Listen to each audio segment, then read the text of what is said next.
हिमाचल प्रदेश में वर्तमान की कांग्रेस पार्टी की सरकार युवा और बेरोजगार विरोधी सरकार के रूप में साबित हुई है और यूं कहा जाए कि हिमाचल प्रदेश की आज तक की सभी सरकारों में यदि सर्वाधिक हानि युवाओं को, बेरोजगारों को किसी सरकार ने पहुंचाई है तो वो वर्तमान की प्रदेश की कांग्रेस सरकार है। सत्ता में आने से पहले 2022 में जिस तरह से और झूठी गारंटियों का बहुत बड़ा पुलंदा वो बेरोजगार युवकों के सम्मुख डाला गया और उसके बाद उससे पूरी तरह से विपरीत काम शुरू किया।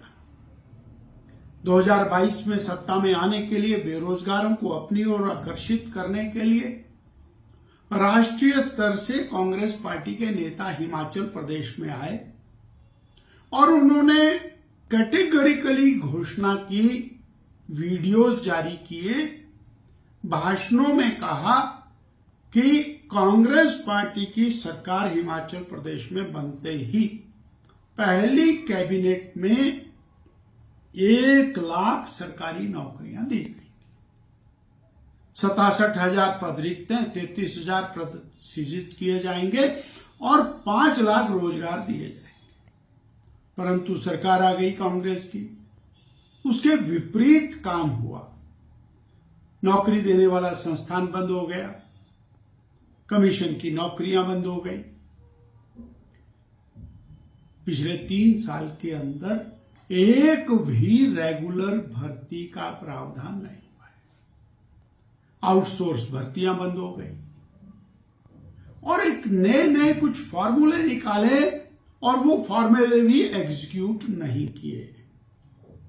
कोई वन मित्र लगेगा, कोई रोगी मित्र लगेगा, कोई पशु मित्र लगेगा। वास्तव में बेरोजगारों के साथ इससे ज्यादा भद्दा मजाक नहीं हो सकता। 4,000, 4,500 की नौकरी लगाने के लिए वो दर की ठोकरें खा रहा है। आज इससे भी और अधिक बढ़कर के स्थिति, विभागों से कर्मचारियों को निकालने का क्रम निरंतर चल रहा है। अभी हाउसिंग बोर्ड के अंदर 135 पद सृजित थे, उनको पदों को समाप्त कर दिया, यानी रोजगार के अवसर ही समाप्त कर। बिजली बोर्ड में हजारों पद समाप्त कर दिए, रोजगार के अवसर समाप्त कर दिए। 1,45,000 पद प्रदेश के विभिन्न विभागों के अंदर जो रिक्त पड़े थे उनको पूरी तरह से समाप्त कर दिया।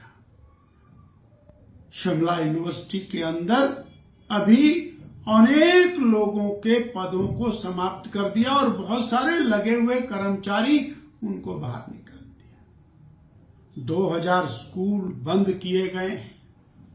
अगर एक स्कूल में 10 कर्मचारियों की एवरेज आती है तो 20,000 लोगों के पद समाप्त कर। न केवल स्कूल अपितु पटवार सर्कल, सब तहसीलें, पीडब्ल्यूडी, आईपीएच के दफ्तर, प्राइमरी हेल्थ सेंटर्स, सीएचसीज, ये वो सारी चीजें हैं जिनको बंद करने का काम किया गया है और जिसके कारण सीधा जो जॉब सीकर है, जिसको नौकरी की तलाश है, उसकी अपॉर्चुनिटीज को समाप्त करने का काम किया है।